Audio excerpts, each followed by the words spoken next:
trestu, ale i v reprezentačním trestu odvedl spoustu skvělé práce, byl vybrán a to byl on, kdo v tomhle fotbalovém svatostánku udělal vyzorovačního ten první magický boj, protože atletiku, basketbal, hokej, zkoušel spousta lidí, ale ne takhle budou dál důvody.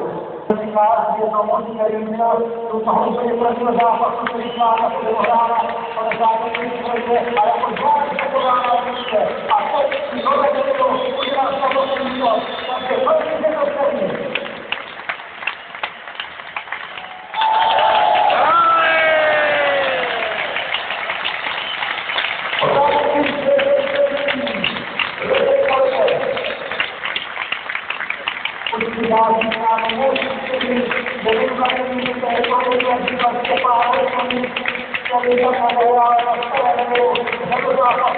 Thank you.